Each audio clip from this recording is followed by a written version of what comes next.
Hello दोस्तों, पुष्पराज के fan हैं हम, आइस नहीं फायर हैं, खुद से झूठ बोलने वाले सबसे बड़े लायर हैं, सपनों की दुनिया के जो बनते सिकंदर हैं, हकीकत के सामने वो सबसे बड़े कायर हैं, धरती को छोड़ के जो आसमां को ताकते हैं। ये उनकी डिमांड नहीं है, सिर्फ डिजायर है। हवा हवाई बातें और अपनी ही रागनी, मेहनत को बनाते नहीं अपनी अर्धांगिनी। बिखरे हुए थे उनके कदमों में मौके, थी कितनी अपॉर्चुनिटी, बोल गिनी फूटी कौड़ी नहीं है उनकी जेबों में भी, जिनके ख्वाब में आती है आज लैम्बोर्गिनी। तो दोस्तों, आज हम डिमांड चैप्टर करेंगे और हम समझेंगे कि हमारी इच्छा, हमारी वांट और हमारी डिमांड में, डिजायर में क्या डिफरेंस होता है। तो पहला जो टॉपिक है, चैप्टर का नाम है थ्योरी ऑफ डिमांड। पहले हम वो लिख देते हैं, चैप्टर का नाम है theory of demand. Theory of demand ये चैप्टर का नाम है। और हम सबसे पहले तीन कॉन्सेप्ट के बारे में, कॉन्सेप्ट कह रहा हूं, तीन टर्म के बारे में समझेंगे। Three important term, three important term के बारे में समझेंगे। तो सबसे पहला जो टर्म है वो है डिजायर। डिजायर, देखो भाई, डिजायर सिर्फ एक इच्छा है। मियर वॉन्ट, सॉरी वॉन्ट नहीं कहेंगे, मियर विश बोलेंगे इसको। मियर विश, केवल इच्छा है, केवल इच्छा है। बिल्कुल वैसे ही कि आप लैम्बोर्गिनी की इच्छा रख रहे हैं और आपकी जेब में फूटी कौड़ी भी नहीं है। ये मियर विश, केवल इच्छा है। नंबर दो, अब ये जो डिजायर है वो एक्सटेंड होकर, इसका जो एक्सटेंशन है ये बढ़ के बन जाती है वॉन्ट। अच्छा, वांट में क्या होता है? वांट के अंदर होती है दो चीजें, एक तो विलिंगनेस होती है, और एक होती है एबिलिटी। यानी कि आप किसी चीज को चाहते हैं, जैसे लैम्बोर्गिनी खरीदना चाहते हैं, विलिंगनेस है, और एबिलिटी मतलब आपके पास पैसे भी हैं, करोड़ों रुपए भी हैं लैम्बोर्गिनी खरीदने के लिए, तो उसे बोलेंगे वांट। डिजायर एक्सटेंड होकर वांट बन जाती है। वांट पे दो क्वालिटी होती है, ठीक है। और तीसरा जो पॉइंट है वो है डिमांड का। ये है डिमांड, ये चैप्टर का नाम भी है डिमांड। डिमांड जो है वो वांट का एक्सटेंशन है, वांट को बड़ा कर देंगे, ये वांट का एक्सटेंशन है डिमांड। तो डिमांड में क्या होता है? डिमांड के अंदर दो चीजें होती हैं, एक तो डिमांड प्राइस से रिलेटेड होती है और टाइम पीरियड से रिलेटेड होती है, ठीक है जी। ये इंपॉर्टेंट पॉइंट, ये प्राइस लिखा भी, प्राइस और टाइम पीरियड से रिलेटेड ये होती है। तो ये तीन इंपॉर्टेंट टर्म मैंने करा दिया आपको। डिजायर सिर्फ इच्छा होती है, बाकी कुछ नहीं होती है, हवा हवाई होती है। वांट, डिजायर का एक्सटेंशन वांट है, जिसमें विलिंगनेस आती है और एबिलिटी भी आ जाती है।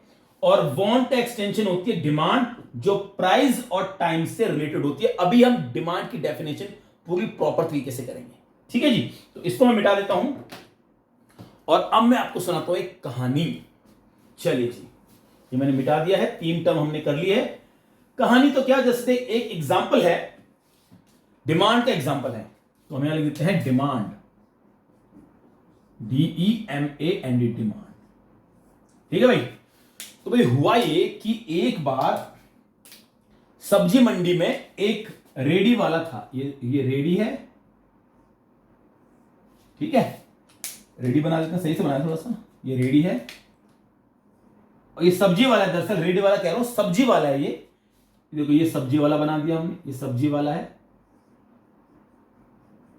ठीक है। ये हमारा सब्जी वाला, और ये आलू बेच रहा है भाई, आलू बेच रहा है। मैं गोल गोल बना रहा हूं, ये आलू है, ये आलू बेच रहा है, ठीक है। सब्जी वाला आलू बेच रहा है और सब्जी वाले का नाम ही है आलू राम।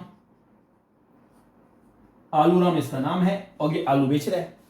तो भाई मार्केट में कनव, एक बच्चा है, कनव गया और कनव ने पूछा आलू वाले भाई से कि भैया आलू कैसे दिए हैं? तो आलू वाले ने बोला भैया 20 रुपए किलो, 20 रुपए किलो, 20 रुपए के 1 किलो आलू जो बिकेंगे, ठीक है। तो अब कनव ने 3 किलो आलू खरीदे, तो कनव ने 3 किलो आलू खरीदे। कनव बॉट 3 kg ऑफ आलू। भाई पोटैटो नहीं लिख रहा हूं मैं, आलू लिख रहा हूं, ठीक है। 3 किलो आलू खरीदिए। देखो ये आलू खरीद के लेके आया है कनव, 3 किलो आलू खरीद के लेके आया है। ये 3 किलो आलू अपने घर लेके आ गया, तो अब हम क्या बोलेंगे कि कनव 3 किलो आलू घर लेके आया, और इसको इकोनॉमिक्स की भाषा में बोलेंगे कनव ने 3 किलो आलू की डिमांड करी। Very simple. जो आप सामान खरीदते हैं, जो क्वांटिटी आप सामान की खरीदते हैं, उस क्वांटिटी को बोलते हैं डिमांड। तो कनव बॉट में टीनी लगाया, कनव बॉट 3 kg ऑफ आलू। जो 3 kg है, 3 kg है, ये है डिमांड, दैट इज डिमांड, इसको डिमांड बोलते हैं। ठीक है भाई, चलिए जी 3 kg डिमांड हो गई है। अभी डिमांड की डेफिनेशन कर लेते हैं। डेफिनेशन बहुत सिंपल है, कह रहा है it refers to the quantity of a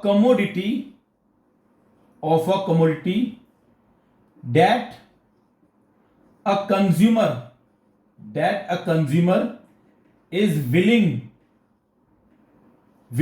and able to buy at each possible price during a given time period।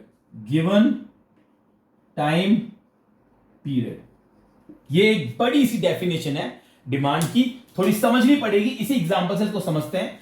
देखो भाई, डिमांड के लिए, डिमांड की डेफिनेशन के लिए चार एलिमेंट बहुत इंपॉर्टेंट है जो इसकी डिमांड की डेफिनेशन में होने चाहिए। वो मैं यहां लिख देता हूं, वो है पाउट, PAWT, पाउट। ये चार एलिमेंट अगर इस डिमांड के डेफिनेशन में नहीं हुए तो आपकी डेफिनेशन गलत हो जाएगी। ये क्या है भाई? सबसे पहला है P, इससे बनता है प्राइस, यानी कि जो चीज कनव खरीदने जा रहा है उसका एक प्राइस है 20 रुपए किलो, यानी कि वो उसकी कीमत है। फ्री में मिली हुई चीज कभी डिमांड नहीं होती, जो चीज फ्री में मिलती है वो डिमांड नहीं मानी जाएगी, डिमांड का एक प्राइस होता है, तो प्राइस इंपॉर्टेंट है। दूसरी है एबिलिटी का मतलब होता है योग्यता, खरीदने की योग्यता, यानी कि कनव जो आलू खरीदने गया है वो पैसे लेके गया है। 3 किलो आलू के 20 रुपए के हिसाब से 3 नीचे 60 रुपए, ₹60 वो पे करेगा, कनव पे करेगा 60 रुपए आलू राम को। यानी कि एबिलिटी होनी चाहिए, खरीदने की क्षमता, मॉनेटरी एबिलिटी, पैसे होने चाहिए आपके पास, तभी वो डिमांड मानी जाएगी। और W से होता है विलिंगनेस, मतलब इच्छा भी होनी चाहिए, और योग्यता भी होनी चाहिए खरीदने की, और एक कीमत भी होनी चाहिए उस चीज की। और जो T है, T का मतलब है कि टाइम पीरियड, यानी कि डिमांड का रिलेशन हमेशा टाइम पीरियड से होता है। टाइम पीरियड का मतलब यह है कि हम ये देखेंगे कि कनव ने 3 किलो आलू खरीदे हैं, ये कौन से टाइम पर, कौन से टाइम पीरियड में खरीदे हैं, ये इंपॉर्टेंट है। ठीक है, अगर इस पाउट को हम इस डिमांड की डेफिनेशन में लगाएं तो इजीली बन जाता है। आप ये देखिए, यहां पे बन रहा है प्राइस, तो ये देखो, ये प्राइस आ गया, ये रहा प्राइस हमारा। एबिलिटी, ये रहा एबल, विलिंगनेस, ये रहा विलिंग, और टाइम पीरियड, ये रहा टाइम पीरियड। तो ये होगी भाई डिमांड की डेफिनेशन। ठीक है, आई होप आपको समझ में आई गई होगी। इस डेफिनेशन को मैं मिटा देता हूं और अब हम आगे चैप्टर को आगे बढ़ाएंगे। डिमांड की डेफिनेशन के बाद एक, अच्छा इसी को ना एक जल्दी सी समझा देता हूं आपको, इसी को इंडिविजुअल डिमांड भी बोलते हैं, इसी को बोलते हैं इंडिविजुअल डिमांड। यही इंडिविजुअल डिमांड है। क्यों? क्योंकि ये जो डिमांड है 3 किलो आलू की, ये एक कंज्यूमर ने की है, ये एक कंज्यूमर है कनव इज सिंगल कंज्यूमर, ये एक सिंगल कंज्यूमर है, इसलिए इसे बोलेंगे, ये डिमांड को इंडिविजुअल डिमांड बोलते हैं, इंडिविजुअल डिमांड। ठीक है भाई। अच्छा जी, अब अगर मार्केट डिमांड की चर्चा करें, मार्केट डिमांड क्या होती है? मार्केट डिमांड क्या होती है? अगर मार्केट डिमांड की चर्चा करें तो बहुत ही आसान है, आपको इंडिविजुअल डिमांड में सिर्फ एक परिवर्तन करना है, केवल एक चेंज करना है, और वो मार्केट डिमांड की डेफिनेशन बन जाएगी। जो अ कंज्यूमर, यहां तो लिखा है ना अ कंज्यूमर, इसको चेंज करके लिखना है all the consumers, all the consumers, इसकी जगह बन जाएगा आर, बस हो गया, सिंपल। भाई इंडिविजुअल डिमांड एक कंज्यूमर ने की है, मार्केट डिमांड सारे कंज्यूमर, जितने भी कंज्यूमर उस मार्केट में हैं सभी कंज्यूमर ने डिमांड की है, सिर्फ कॉपी करना है, पेस्ट करना है और ये आपको एलिमेंट ऐड करना है इस ए की जगह, अ की जगह। ठीक है भाई, चलिए मार्केट डिमांड भी हो गया और डिमांड इंडिविजुअल डिमांड भी हमारा हो गया। ये हमारा एग्जांपल था। बस मैं बार बार आपसे ये कह रहा हूं कि डिमांड हमेशा एक क्वांटिटी होती है, केजी मतलब किसी क्वांटिटी, जो क्वांटिटी होगी उसको डिमांड बोलेंगे। नंबर में आती है डिमांड, डिमांड एक नंबर में आती है। ठीक है जी, चलिए जी, ये हो गया हमारा डिमांड और मार्केट डिमांड। अब हम आगे चलेंगे तो इसको हम मिटा देते हैं, हमने इसको मिटा दिया। चलिए ये पूरा सिस्टम हमने खत्म कर दिया है, हमने मिटा दिया है। अब हम एक बहुत इंपॉर्टेंट टॉपिक करेंगे थ्योरी ऑफ डिमांड में, वो है सब्स्टिट्यूट गुड। ठीक है भाई, तो हेडिंग डाल देते हैं हम सब्स्टिट्यूट गुड। हिंदी में इसको बोलते हैं प्रतिस्थापन वस्तु, प्रतिस्थापन वस्तु, प्रतिस्थापन वस्तु उसको बोलते हैं हिंदी में।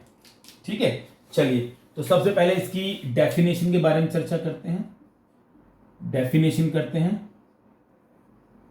अच्छा, सब्स्टिट्यूट के आगे मैं गुड्स लगा देता हूं, सब्स्टिट्यूट गुड्स, प्रतिस्थापन वस्तु, डेफिनेशन करेंगे इसकी। अच्छा, पहले इसका एग्जाम्पल भी करेंगे हम, एग्जाम्पल के बाद डेफिनेशन करेंगे। ये लिख लिया हमने एग्जाम्पल, एग्जाम्पल। देखो भाई, पहले एग्जाम्पल की चर्चा करते हैं। एग्जाम्पल, इसका फेमस एग्जाम्पल है T and coffee. T and coffee इसका फेमस एग्जाम्पल है, टी एंड कॉफी। नाम में लिखा है प्रतिस्थापन वस्तु, सब्स्टिट्यूट गुड, यानी कि ऐसे गुड जिन्हें एक दूसरे के स्थान पे प्रयोग किया जा सकता है। इसको थोड़ा सा नीचे लिख देते हैं, दिख नहीं रहा होगा आपको, टी एंड कॉफी। एग्जाम्पल है टी एंड कॉफी, ये जिनको एक दूसरे के स्थान पे प्रयोग किया जा सकता है उसे टी एंड कॉफी, ये एग्जाम्पल हो गया आपका सब्स्टिट्यूट गुड का, नंबर 1। दूसरा, shirt and T shirt, shirt and T shirt, इनका इस्तेमाल भी आप एक दूसरे की जगह इनका इस्तेमाल कर सकते हैं। तीसरा, स्लीपर्स, स्लीपर्स एंड शूज, है ना, इसको भी आप एक दूसरे की जगह इस्तेमाल कर सकते हैं। पेन और पेंसिल, पेन और पेंसिल। ठीक है, ये एग्जांपल हो गए सब्स्टिट्यूट गुड के। अच्छा, इनकी डेफिनेशन बहुत इंपॉर्टेंट है और डेफिनेशन से कई सारी चीजें निकलेंगी जो मैं आपको समझाऊंगा। तो पहले डेफिनेशन करते हैं इसकी। कह रहा है सब्स्टिट्यूट गुड में, कह रहा है it refers to those goods, ये वो गुड्स होते हैं which can be used in place of each other,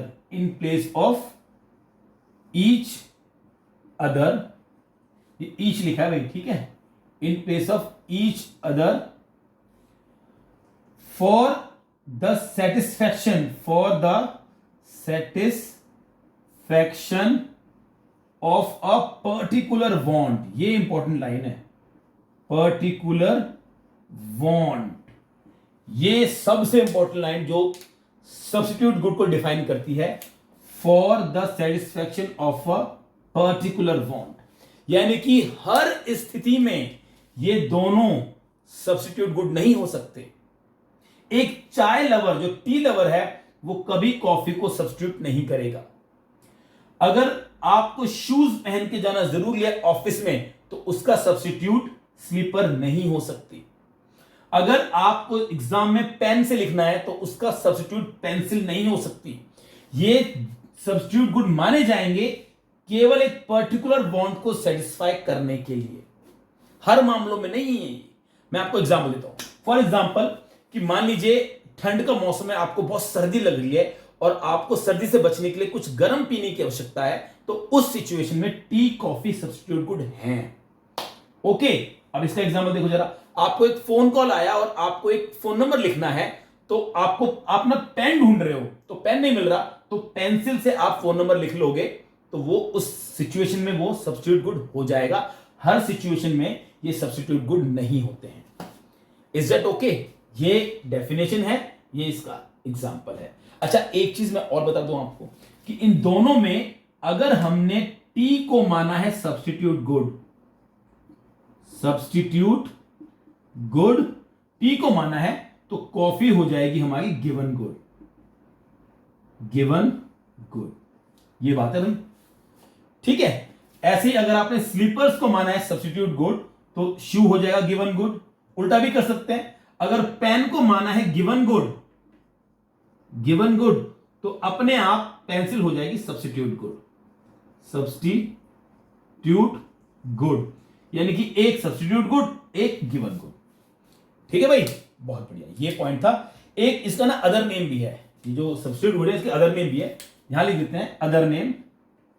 other name substitute good का एक अदर नेम है, उसे बोलते हैं कॉम्पिटिटिव गुड्स, जो आपस में कॉम्पिटिशन में होते हैं। ठीक है, तो इसको बोलते हैं competitive goods, competitive, competitive goods. Spelling गलत तो नहीं है ये कॉम्पिटिटिव की, ये लगा देते कॉम्पिटिटिव, नहीं यार आई आएगा, कॉम्पिटिटिव, कॉम्पिटिटिव गुड्स। ठीक है जी, स्पेलिंग आप लोग थोड़ा देख लेना, स्पेलिंग को थोड़ा ऐसे लोचा है। तो कॉम्पिटिटिव गुड्स अदर नेम है इसका, डेफिनेशन, एग्जांपल और अदर नेम, इनको सब्स्टिट्यूट गुड बोलते हैं। ठीक है जी, चलिए अब आगे चलते हैं। अब हम करेंगे कॉम्प्लीमेंट्री गुड, कॉम्प्लीमेंट्री गुड करेंगे हम, तो इसको मिटा देते हैं पूरे को।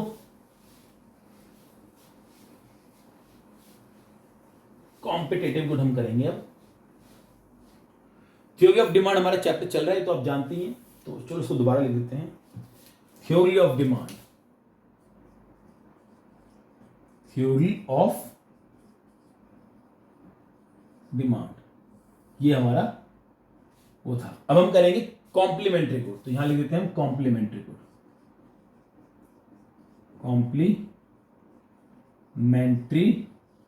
गुड्स, ये कॉम्प्लीमेंट्री गुड लिख दिया हमने। ठीक है, इनको हिंदी में बोलते हैं पूरक वस्तु, पूरक वस्तु। देखो हिंदी में नाम कितना सिंपल है, पूरक वस्तु, यानी कि कॉम्प्लीमेंट्री गुड जो एक दूसरे को कंप्लीट करते हैं, वो गुड कॉम्प्लीमेंट्री गुड होते हैं। ठीक है, पहले इसकी डेफिनेशन करेंगे, इस बार हम पहले डेफिनेशन करेंगे, डेफिनेशन करेंगे इसकी, उसके बाद इसके एग्जांपल्स करेंगे, एग्जांपल्स करेंगे इसके 3-4, और अंत में इसका अदर नेम करेंगे, अदर नेम। ठीक है जी, ये 3 काम हम करेंगे। तो पहले डेफिनेशन लिखते हैं, फिर इसके एग्जांपल करेंगे। डेफिनेशन वेरी सिंपल, कह रहा है it refers to those goods, ये वो गुड्स होते हैं which can be used together to satisfy a particular want, to satisfy a particular want. Their separate use is not possible, their separate use is not possible. ये P लिखा है भैया, P possible. ठीक है जी, ऐसे goods जो एक साथ इस्तेमाल होते हैं, जिनका सेपरेट यूज पॉसिबल ही नहीं होता, ऐसे गुड्स। देखो इसके एग्जांपल देखो कितना सिंपल है, तो इसका एग्जांपल देखो, पहला एग्जांपल हम ले लेते हैं फ्रेम और लेंस, फ्रेम और लेंस है ना, चश्मे का फ्रेम और लेंस होता है ना, थोड़ा नीचे लिख देते, लेंस दिख नहीं रहा होगा आपको, तो यहां लिख देते number 1 frame and lens, frame और लेंस। ठीक है, तो देखो मैं आपको करके दिखाता हूं, मेरे पास एक चश्मा भी है, मेरा ही है, ये देखो ये चश्मा। तो चश्मे का जो फ्रेम है और इसका जो लेंस है, ये 2 अलग अलग वस्तु हैं, और ये 2 अलग अलग वस्तु मिलके बना है चश्मा। तो 2 वस्तुओं को मिला के टुगेदर उसका यूज है, तो ये चश्मा बन गया है। ठीक है, तो फ्रेम और लेंस कॉम्प्लीमेंट्री गुड है। इसके अलावा देखो ब्रिक एंड सीमेंट, ब्रिक और सीमेंट दोनों का इस्तेमाल एक साथ होता है भाई। अब सिर्फ सूखी सूखी ईंट से तो आप घर बनाओगे नहीं, आपको सीमेंट लगानी पड़ेगी उसके अंदर, तो सीमेंट और ब्रिक मिलके कॉम्प्लीमेंट्री गुड बनते हैं। इसके अलावा और भी बहुत सारे एग्जांपल है, कार और पेट्रोल, ये बहुत फेमस एग्जांपल है, कार और पेट्रोल, कार पेट्रोल, ये भी इसका एग्जांपल है, कार पेट्रोल, है ना। चलिए जी एक्सेट्रा लिख देते हैं, और भी बहुत सारे इसके एग्जांपल बन जाएंगे अगर आप बनाएंगे। पेन और इंक बन जाएगा, देखो जी नंबर 4 पे, पेन और इंक, पेन और इंक, ओके, एक्सेट्रा थोड़ा नीचे लिख देते हैं। ये हो गए आपके कॉम्प्लीमेंट्री गुड। फिर वही बात, बार बार मैं कह रहा हूं, हर सिचुएशन में नहीं, साफ साफ लिखा है to satisfy a particular want, to satisfy a particular want, एक पर्टिकुलर वांट को पूरा करने के लिए ही ये कॉम्प्लीमेंट्री गुड होते हैं। ठीक है, जैसे आप एक बहुत रेयर सा एग्जांपल ले सकते हो कि ईंट और ब्रिक, घर बनाने के लिए दोनों का इस्तेमाल एक साथ होगा, लेकिन यार अगर आपको रेयर मतलब एक अजीब सा एक एग्जांपल है कि ब्रिक का इस्तेमाल आप बिना उसके भी कर सकते हो, बिना सीमेंट के भी कर सकते हो। अबे लड़ाई होगी, किसी का सिर फोड़ दिया, है ना, ये मजाक था, ये एक मजाक था। ठीक है, तो ये कॉम्प्लीमेंट्री गुड हो गए। उसी तरीके से कि अगर फ्रेम कॉम्प्लीमेंट्री गुड है, फ्रेम कॉम्प्लीमेंट्री गुड है, तो लेंस हो जाएगा गिवन गुड, गिवन गुड। ठीक है, अच्छा गिवन गुड कॉम्प्लीमेंट्री गुड मैं समझाऊंगा आपको बाद में, इसका बहुत इंपॉर्टेंट रोल है, गिवन गुड का बहुत इंपॉर्टेंट रोल है, आगे हम पढ़ेंगे। तो ऐसे अगर आप ब्रिक को मानते हैं गिवन गुड, तो सीमेंट हो जाएगा कॉम्प्लीमेंट्री गुड। अगर एक कॉम्प्लीमेंट्री होगा तो दूसरा गिवन होगा। इससे पहले वाले जो हमने किया था सब्स्टिट्यूट गुड, बिल्कुल वैसे ही सीन है इसका। ठीक है जी, बहुत बढ़िया। तो ये हो गया हमारा अदर नेम, जिसको बोलते हैं jointly demanded goods, jointly demanded goods, ये लिखते हैं जॉइंटली डिमांडेड गुड्स। ऐसे गुड्स का इस्तेमाल जो है वो जॉइंट में होता है, सिंगल नहीं होता, इसलिए इसको जॉइंटली डिमांडेड गुड्स बोलते हैं। ठीक है भाई, ये भी हो गया हमारा। अब हम करेंगे इंफीरियर गुड्स और सुपीरियर गुड्स, ये क्या होते हैं, तो इसको मिटा देते हैं।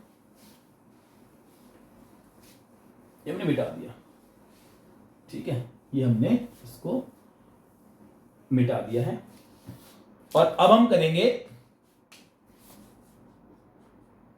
इंफीरियर गुड, इंफीरियर गुड्स, भाई इसको हिंदी में बोलते हैं घटिया वस्तु। ठीक है, घटिया वस्तु बोलते हैं इसको हिंदी में। यहां क्वालिटी से मतलब है यहां पे इसका घटिया वस्तु, घटिया वस्तु बोलते हैं। इसकी डेफिनेशन करेंगे, इसकी डेफिनेशन के बाद इसमें हम करेंगे एग्जाम्पल करेंगे इसका, यहां पे एग्जाम्पल लिख देते हैं, एग्जाम्पल करेंगे, और इसका करेंगे इनकम इफेक्ट, यहां करते हैं इनकम इफेक्ट, ये में लिख दिया मैंने, तो ये इनकम इफेक्ट या इनकम इफेक्ट करेंगे, इनकम इफेक्ट। ठीक है जी, चलिए डेफिनेशन करते हैं। देखो भाई, इंफीरियर गुड का जो संबंध है ना, वो कंज्यूमर की इनकम से है, पैसे के मामला है सारा, कंज्यूमर की इनकम है सारी की सारी। देखो मैं आपको पहले एग्जांपल देता हूं इसका। देखो अगर मैं आपसे कहूं कि देखो ब्लैक एंड व्हाइट टीवी, खैर आजकल तो ब्लैक एंड व्हाइट टीवी शायद नहीं मिलते, जो नॉर्मल टीवी होते हैं, जैसे जो टीवी होते हैं वो जो एग्जांपल, मतलब टीवी वो जो जिनके वो पीछे पीठ निकली हुई होती है, बड़े से टीवी जो होते हैं पहले जो चलते थे, बड़े बड़े टीवी, वो ब्लैक एंड व्हाइट टीवी या टीवी हो गया।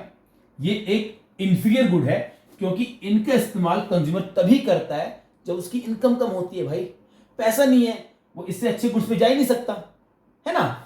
इसके अलावा देखो आप, इसके अलावा कोर्स ग्रेन, ये होते हैं जैसे बाजरा हो गया, बाजरा है ना, बाजरा कोर्स ग्रेन बोलते हैं इनको। लोग ये तभी खाते हैं जब उनके पास अच्छी क्वालिटी के गुड्स, अच्छी क्वालिटी के अनाज नहीं होते, गेहूं लेने का पैसा नहीं होता, चावल खाने का पैसा नहीं होता, इनकम नहीं है उनकी इतनी कि भैया वो महंगी वस्तु खरीद सके, मतलब गेहूं और चावल इसकी तुलना में महंगे मिलते हैं बाजरे की तुलना में। मतलब शहरों में नहीं, मतलब गांव के एरिया की हम बात कर रहे हैं, ठीक है। तो ये है ब्लैक एंड व्हाइट टीवी हो गया, कोर्स ग्रेन हो गया। इसके अलावा अगर आप देखो छोले कुलचे, छोले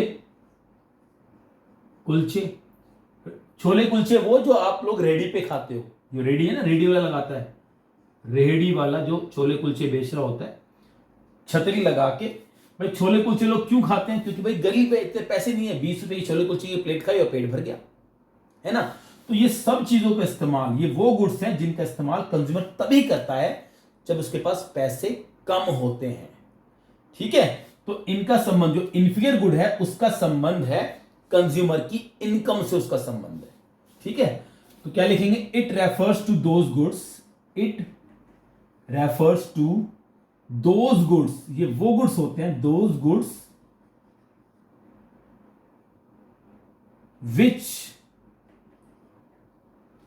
विच या लिखते हैं इसको थोड़ा अलग तरीके से लिखते हैं, it refers to those goods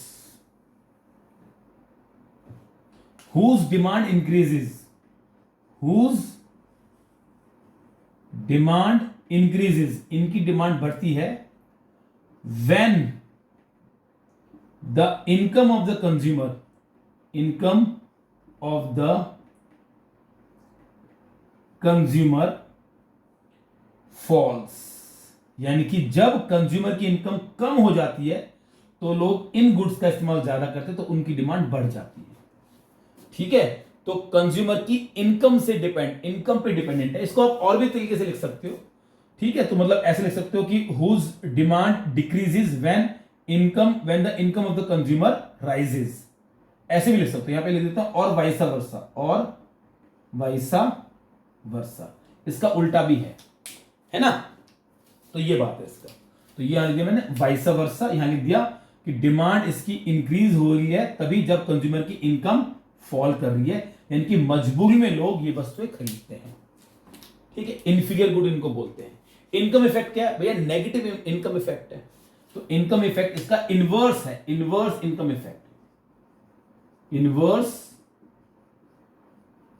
income effect. Income effect कैसा है? इनका इनवर्स है, यानी कि अगर कंज्यूमर की इनकम बढ़ेगी तो इंफीरियर गुड की डिमांड, इंफीरियर गुड की जो डिमांड होगी ना, डिमांड वो कम हो जाएगी, उल्टा असर होता है। और अगर इनकम कम होगी, इनकम बढ़ेगी तो डिमांड कम हो जाएगी, और इनकम कम होगी तो इनकी डिमांड बढ़ जाएगी। आईजी लिख रहा हूं, इंफीरियर गुड्स की डिमांड बढ़ जाएगी। तो इनवर्स इनकम इफेक्ट होता है इसके अंदर, ठीक है भाई। तो देखो इंफीरियर गुड जो है इसका संबंध, देखो अपने आप में कोई भी गुड इंफीरियर गुड नहीं होता, सिंपल सी बात है। इंफीरियर गुड जो है कंज्यूमर की इनकम पे डिपेंड करता है, ठीक है। इनकम, जैसे छोले कुलचे की हमने बात की, अब छोले कुलचे वो रेडी पे खा रहा है तो इंफीरियर गुड है। छोले कुलचे अगर वो खाएगा हल्दीराम में तो बन जाएंगे सुपीरियर गुड, क्योंकि यार कंज्यूमर की इनकम ज्यादा है, इनकम पे डिपेंड है। चलिए आगे चलते हैं। अब हम करते हैं नॉर्मल गुड, यानी कि सुपीरियर गुड। इसको हमने मिटा दिया है, ये हमने इसको मिटा दिया, ये रहा। अब हम करेंगे नॉर्मल गुड, ठीक है भाई। क्या लिख देते हैं? नॉर्मल गुड, नॉर्मल गुड, जिसको कह सकते हैं सुपीरियर गुड,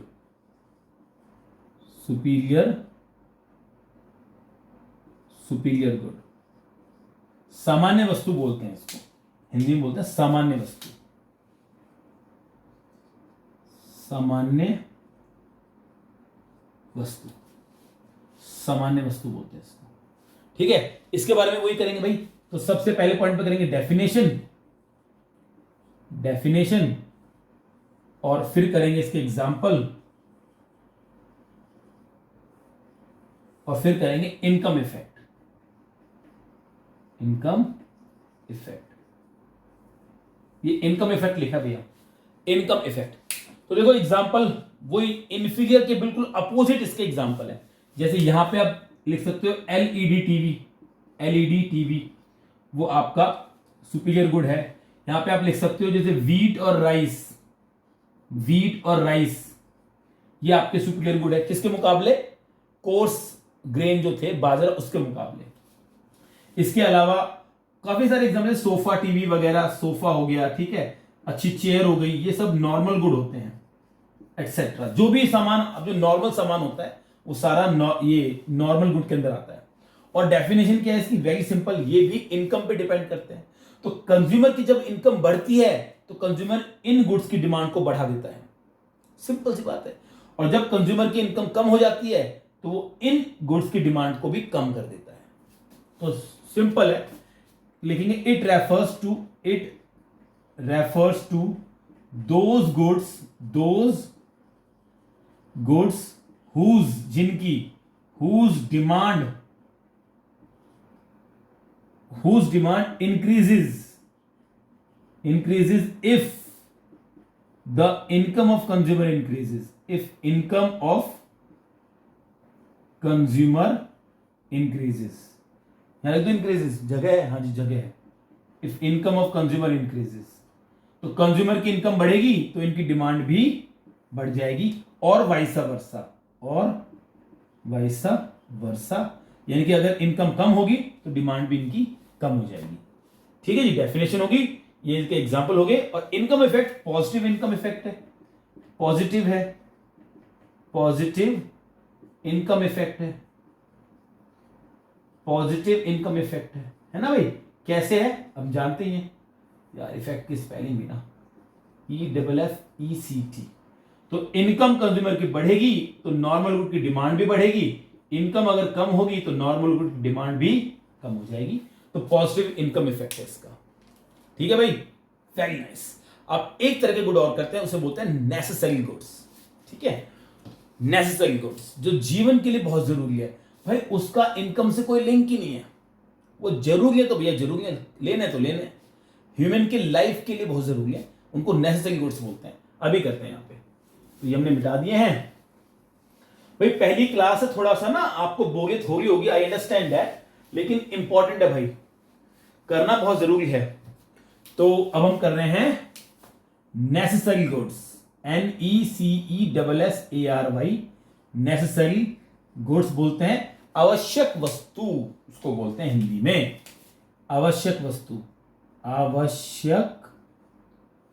वस्तु इसको बोलते हैं हिंदी में। ठीक है, तो पहले डेफिनेशन करेंगे इसकी, अबे यार डेफिनेशन स्पेलिंग वैसे ठीक है, स्पेलिंग डेफिनेशन की, पर चलो मैं दोबारा लिख देता हूं।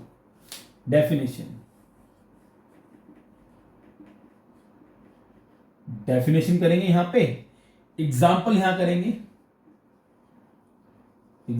करेंगे, और इनकम इफेक्ट यहां करेंगे। इनकम इफेक्ट हम यहां करेंगे। ठीक है भाई, तो definition is very simple. Definition का मतलब ही सिंपल है कि ह्यूमन लाइफ के लिए ये गुड्स बहुत जरूरी होते हैं, इनका कंज्यूमर की इनकम से कोई रिलेशन नहीं होता, no relation with income of the consumer. तो these goods are, it refers to से शुरू करते हैं, it refers to those goods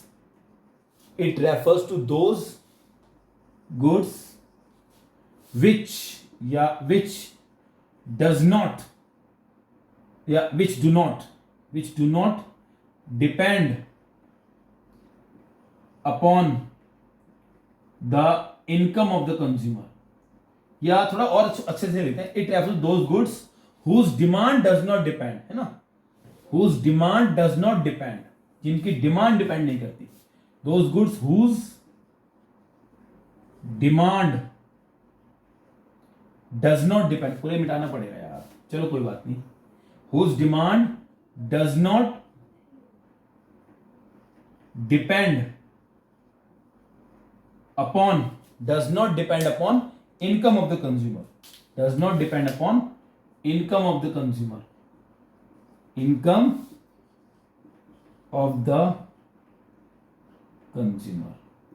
they are essential for human life, हमारी जिंदगी के लिए बहुत जरूरी है। ठीक है, जैसे एग्जांपल आप जानते ही हैं, जैसे एग्जांपल इसका वाटर हो गया, बिल्कुल, सॉल्ट हो गया, ये भी है ना, वाटर हो गया, सॉल्ट हो गया, मेडिसिन हो गई, मेडिसिन बहुत जरूरी है ना, एटसेट्रा। ये जीवन जीने के लिए बहुत जरूरी है, इनका कंज्यूमर की इनकम से कोई लिंक नहीं है। तो इनकम इफेक्ट क्या हुआ, ना पॉजिटिव है ना नेगेटिव है, तो नो इनकम इफेक्ट, कोई इनकम इफेक्ट नहीं होता इनका, no income effect, no income effect. ठीक है, कंज्यूमर की जो इनकम है चाहे बढ़ जाए चाहे कंज्यूमर की इनकम कम हो जाए, इनकी जो डिमांड है उस पर कोई असर नहीं आता, वो सेम टू सेम रहती है, एज इट इज रहती है। ऐसा इसलिए कि अगर आपकी इनकम बढ़ जाए तो क्या आप ज्यादा नमक खाना शुरू कर दोगे, उतना ही खाओगे। इनकम कम हो जाए तो क्या नमक खाना कम कर दोगे, उतना ही खाओगे। कोई मेडिसिन है ना ज्यादा ना कम, मेडिसिन का इनकम से लिंक नहीं है, खानी तो खानी, डॉक्टर ने लिखी है भाई तो खानी है। तो ये हो गया आपका नेसेसरी गुड्स। ठीक है भाई, अब एक टॉपिक और करते हैं, आज की इस वीडियो का लास्ट टॉपिक करते हैं, वो है फैक्टर्स अफेक्टिंग इंडिविजुअल डिमांड, और कर लेते हैं बस, फिर ये आज की जो वीडियो हमारी वो हम खत्म कर देंगे। तो इसको मिटा देते हैं, ये हमने मिटा दिया, इसको मिटा दिया हमने, और अब हम करते हैं factors affecting, factors affecting demand of a good. एक वस्तु की डिमांड को कौन कौन से फैक्टर्स अफेक्ट करते हैं। जहां जब हम लिख रहे हैं डिमांड तो इसका मतलब है individual demand, individual demand, demand का मतलब इंडिविजुअल डिमांड से ही है, जब तक कि मार्केट डिमांड ना कहा जाए। तो इस पूरी वीडियो में, इस पूरे चैप्टर में जब भी हम डिमांड बोलेंगे तो इंडिविजुअल डिमांड ही मानी जाएगी। ठीक है, तो भाई देखो इसके लिए एक ट्रिक लिखी है हमने, वो इस तरीके से है कि प्रीति, इसको न्यूमोनिक्स बोलते हैं,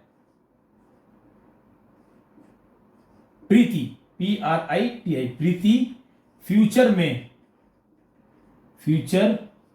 में कॉमर्स सब्जेक्ट लेगी, COM, commerce subject, SUB subject लेगी।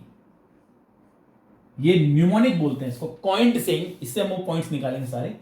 प्रीति फ्यूचर में कॉमर्स सब्जेक्ट लेगी। ये सारे फैक्टर्स हैं जो डिमांड को अफेक्ट करते हैं। अच्छा, अफेक्ट करने के वाला का मतलब ये है कि ऐसा कब होगा कि जब आप डिमांड ज्यादा करेंगे, डिमांड कम करेंगे, डिमांड एक जैसी तो रहेगी नहीं। अब वो एग्जांपल में कनव जो आलू लेने गया था, 3 किलो आलू लेके आया था, तो क्या हमेशा वो 3 किलो आलू लेगा भाई? कभी ज्यादा लेगा कभी कम लेगा। मेहमान आ गए, इनकम बढ़ गई तो ज्यादा लेगा, और अगर नॉर्मल सिचुएशन है तो कम लेगा, कभी कभी नहीं भी लेगा, है ना। तो मतलब डिमांड पे क्या इफेक्ट पड़ता है, वो कौन कौन से फैक्टर जो डिमांड पे इफेक्ट डालते हैं वो हम करेंगे। ठीक है, तो सबसे पहला जो पॉइंट है इसमें आता है प्री, PRI, प्री, फिर T आता है, फिर I आता है, फिर फ्यूचर आता है, कॉम आता है, सब्जेक्ट आता है। ठीक है, इसको पकड़ के हम करते हैं। तो जो पहला पॉइंट इसका बनता है, पहले सारे पॉइंट्स लिख लेते हैं। तो पहला पॉइंट बनता है प्री, इससे बनता है price, pre, price of own good, price of own good, price of own good पहला पॉइंट है। दूसरा पॉइंट है टी, टी से बनता है taste and preference, taste and preference, ये दूसरा पॉइंट है। तीसरा पॉइंट है आई, आई से बनेगा income of consumer, income of consumer, consumer की इनकम है। नंबर 4 कॉम, इस कॉम का मतलब होता है कॉम्प्लीमेंट्री गुड, जो अभी कराया था हमने। तो आगे लिखेंगे price of complementary good, price of complementary goods. ठीक है, उसके बाद है सब, इससे बनेगा price of substitute good, price of substitute goods. ठीक है जी, ये 5 पॉइंट जो होते हैं ये होते हैं आपके प्रीति, प्राइस, टी से टेस्ट एंड प्रेफरेंस, आई से इनकम। अच्छा, एक पॉइंट रहेगा, ये फ्यूचर नहीं लिखा भाई हमने, है ना, वही मैं कहूँ, ये 6 थे 5 कैसे हो गए। चलो ये लिख लेते हैं, छठे पॉइंट पे लिख लेते हैं फ्यूचर, फ्यूचर, इससे बनेगा future expectation of price, future expectation of price. ये 6 पॉइंट बन गए आपके, ठीक है। अच्छा, इन 6 पॉइंट में ये जो चौथे और पांचवा पॉइंट है, price of complementary good, price of substitute good, इन दोनों को मिला के बोलते हैं price of related good, price of related goods. ये डबल ओ है, गुड्स, ठीक है, प्राइस ऑफ रिलेटेड गुड्स, ठीक है। अच्छा, एक चीज मैं और बता दूं आपको कि यहां पे ना कई कई बुक्स ऐसी हैं जहां पे गुड्स की जगह कमोडिटी वर्ड का इस्तेमाल किया गया है। कमोडिटी, वस्तु, कमोडिटी का मतलब ही सेम होता है वस्तु। देखिए थोड़ा इस तरफ लिख देते हैं, ये वस्तु, कोमोडिटी, कोमोडिटी मतलब गुड्स यानी कि वस्तु, ठीक है भाई। तो भाई मेरे ख्याल से इसको हम जो डिफाइन करेंगे वो नेक्स्ट क्लास में डिफाइन कर देंगे, मतलब नेक्स्ट पार्ट में डिफाइन कर देंगे। आज के लिए इतना ही रखते हैं। ये चैप्टर थोड़ा बड़ा है, इसके कई सारे पार्ट्स बनेंगे। ये पहला पार्ट था। अगर आपको वीडियो पसंद आई हो, रैप अगर पसंद आ गया हो, बड़ी मेहनत से लिखा था भाई, तो भाई वीडियो को लाइक कर दीजिए, शेयर कर दीजिए और दोस्तों को बता दीजिए, उनको शेयर कर दीजिए और बस क्या बोलते हैं, सब्सक्राइब कर लीजिए अगर नए हैं तो। और अगर आप कुछ कहना चाहते हैं तो कमेंट भी कर सकते हैं। Thank you so much. यहां पे वीडियो हम समाप्त करते हैं। नमस्ते।